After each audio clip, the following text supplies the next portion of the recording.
Magandang gabi po, Luzon, Visayas at Mindanao. Sumalpok at nagdire-diretso ang isang SUV sa lobby ng Manila Central University sa Caloocan.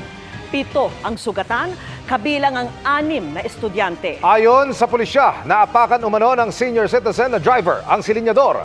Bagay na itinanggi nito. Nakatutok si Bea Pinlac.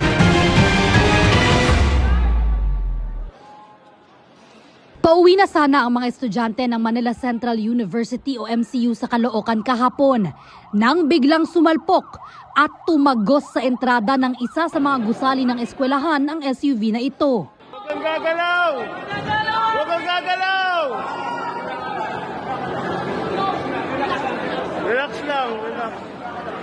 7 ang sugatan, kabilang ang 4 na menor de edad. 6 dito mga estudyante, habang isang empleyado ng paaralan ang nadamay rin.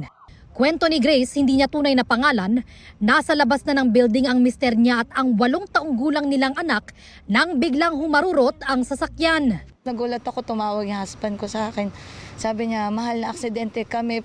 Shock talaga ako. Hindi ko alam kung ano pa yung pwedeng mangyari. Ang SUV, minamaneho ng 70 anyos na lalaking magsusundo lang daw sana sa apo niya. Si tatay is magsusundo ng granddaughter niya. Accidentally niya po na naapakan yung accelerator ng sasakyan. Kaya pumasok dun sa education business building ng naturang school po. Ang natumbok po talaga yung female student na 13 years old. Dinala sa ospital ang 7 sugatan, pati ang driver ng SUV na sumamaraw ang pakiramdam dahil sa pagkabigla ayon sa pulisya. Ongoing treatment pa naman sila pero may paunang